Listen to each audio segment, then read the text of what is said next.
Just watch me. Yeah. Only if I knew when to speak. Okay, 2 bars.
About an hour ago. I'd like to thank you. I'd like to thank these guys. I mean, seriously, not only getting up at 4:30, but the commitment to playing music and the commitment to learning the work, which is quite a complicated piece of music. And I think I was kind of, you know, we keep riffing today because I've been around a lot of engineers, and the thing that I always believe is that musicians have to work out how to play things and get better at things over time. And I think that's the thing about experimentation and going to places, taking long voyages, maybe to Mars eventually. All the things that engineers do.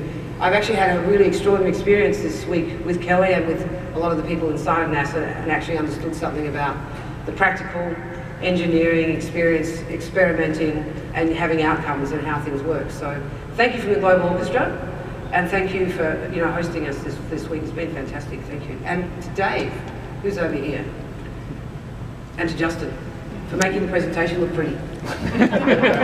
That's all.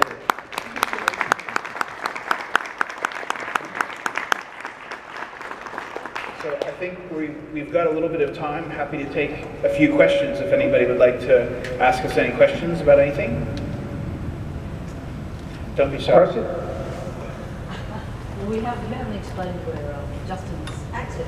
Well, that's right. Okay, so while you're formulating your questions, there is one little bit of trivia that I failed to mention when I was introducing Charlie and Justin. Whereas Justin's a true blue Australian, it happens that he was born in a locality called Newport News, Virginia. He's a local. So at dinner we were observing, not only is it a small planet, it's a small world, and we're pleased to have you back in your hometown, so to speak. Thank you.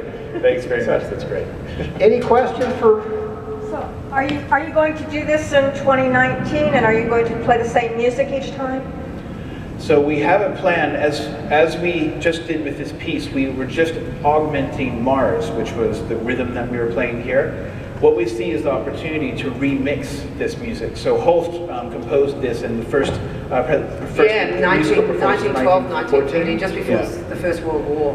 And actually, even the Mars theme and other pieces of the Planet Suite are things that are quite familiar from sci-fi films, and even John Williams was inspired by much of this music for what he did with Star Wars. So what we're planning on doing is creating, let's say, a more accessible version of the music, something that any musician could get into. Like in this scenario, we're using mainly classical instruments, but if we give people a right kind of, let's say, palette or the tools to be able to create their own ideas on top of this music, and this is one of the things that Charlie's going to spend the next year doing. Well, yes, apparently. I actually have spent a long time in this composition, and the thing about it is it's absolutely wonderful, but when Holst wrote this piece of music, people, when they first heard it, walked out.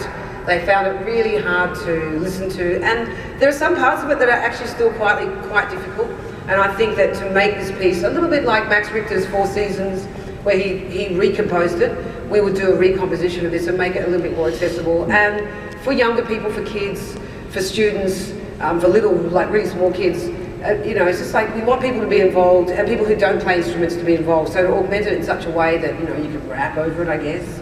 Yeah. But I think also we've seen dancing. I don't know. We've seen also that, in the performance, it's about an hour long, and I think actually the reason presentations like this are made to be 45 minutes is because pretty much the human attention span is about 45 minutes, and it's actually about that time. It's about that time in Neptune or something, one of the movies. Yeah, people just lose it. They just go off. It gets a little too quiet. People aren't really paying attention so much in that area because it's very quiet. It's long passages with not a lot of rhythm. So we want to do things to make that even more engaging for people. So certainly our goal is to continue this. If we do something with the plans, we may introduce other music over time, but certainly the focus is getting to space. So if people wanted to Did you just say that? Yeah. Sorry. if people wanted to participate, or school children or scout troops or stuff like that, is there any way to get an advance of what the music is going to be so they can start learning? Well, it's already available online. The current version of the platform, which also includes the version of Conductor Cam that we have all our technology for, does exist. I think the next step for us, logically, if anybody here wants to take up the torch or the baton, as we have in the bag here, the baton, not Kelly. Maybe Kelly. Anyway, the idea is that we will probably find a local orchestra to host this with here in the United States. I've been talking to the New York Philharmonic, so maybe we'll talk to the Virginia Symphony. So maybe we could come and do it here in this fantastic museum and then come up with another way of doing it. Because, we created all these assets. It's an open platform, so we want to be able to encourage people to do it. Earth Hour isn't the right thing, so we'll just land on something similarly to the way we landed on the idea to begin with. I mean, if it wasn't for, Angela, who's our chair, some of our friends, we were sitting, Angela and I went and we were sitting and watching the lights go out and we went, oh my God, Earth Hour needs a soundtrack. So all of it is a wonderful improvisation and a crazy journey towards the ISS. Did we say the ISS? Yeah, that's right. We'll be waving to you from there in 2 years. Well, there's my question. So how are you envisioning the coordination of the International Space Station rendition, and is Charlie going there? I don't know, you can answer that. Well, so I think money. Yeah, we need money, so that's going to be one of the things. I mean, people can get into space now, but we're actually thinking of potentially crowdsourcing, but also finding a potentially philanthropic benefactor to help us. If anyone in the audience is so interested to participate. You got spare 500,000, that'll be great, thank you. Yeah. But we also have some things that we need to practice. So for example, can you actually conduct in free space? And what happens if you're conducting like this? Do you end up floating all over the place? So Charlie's trying that next week. Well, I hope to try that next week on a zero-gravity flight with a conductor's baton, and I don't poke somebody's eye out while they zoom you up there and then drop down at some crazy speed. Maybe, maybe not. We'll see. Yeah. So we have a large, audacious goal, and we're going to continue to pursue that. So we'll see how we get there. Yeah, and it's partially, I mean, why would we do that? It's like, why would we work with these incredible people? Why are we bringing these two things together? That's a really good question, and I think the reason why we're doing this is because music is the universal galvanizer, and the idea that you can yell back at the planet and all the people on it, like, listen to us, we're here on a mission, peace, like whatever it is, take us to your leader. All the kind of sci-fi jokes are really in there, but they're in there and they have relevance because it's going to take a lot of us listening to a lot of important messages to make this change, and we think that we will garner and focus attention. Working with this orchestra has helped us in Australia with Australian media. They've been extremely supportive of that. They keep going, wow, you've got rocket scientists playing in an orchestra, playing with you while you do this conductor cam. Sounds really technical, but cool.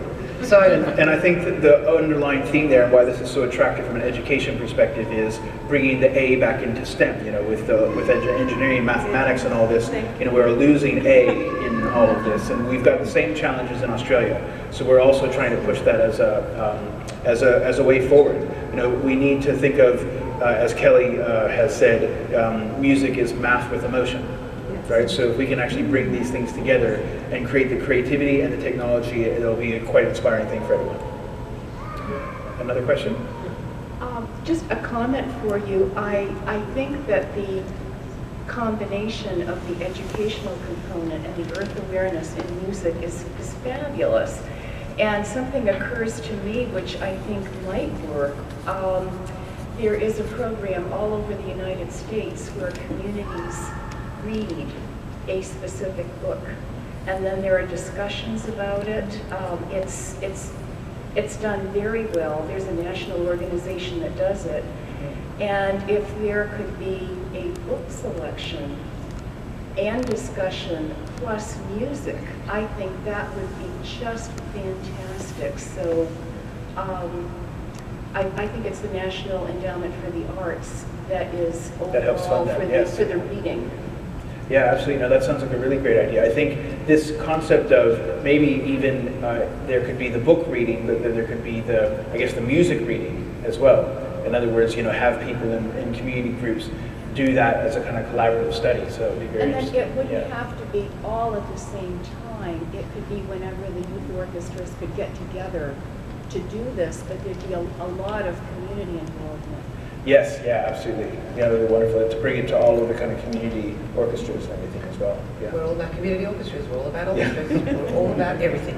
So, thank you. Any other questions or conversation we'd like to have here? I've never seen the bass like that. Can you talk about that? He's just got to have the most incredible toys.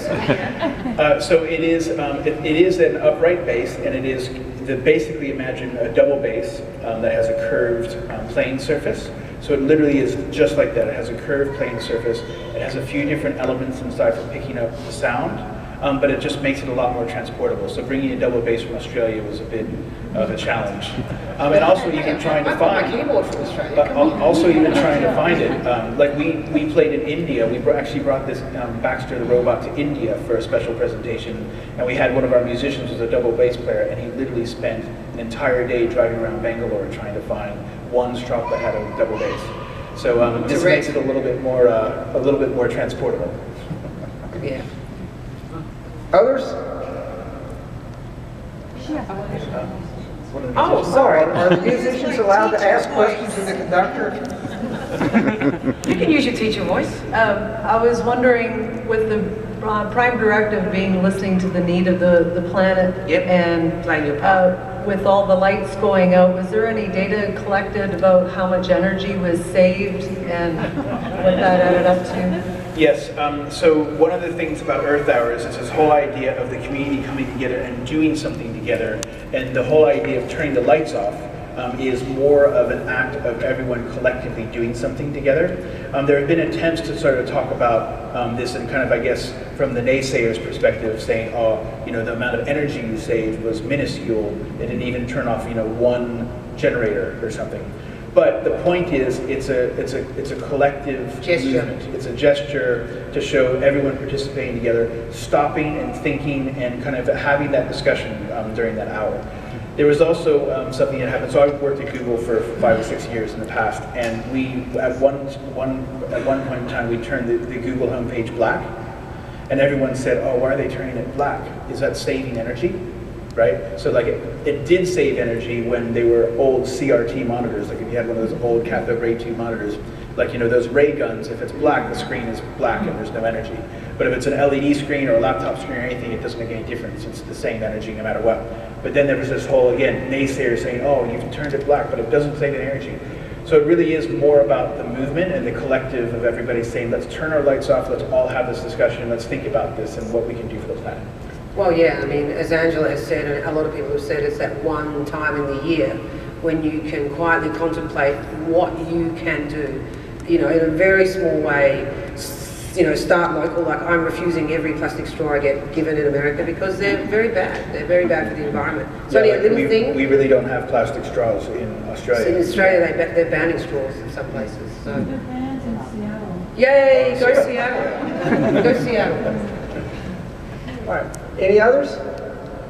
Well, let's just give Justin and Charlie a round of applause and thank you.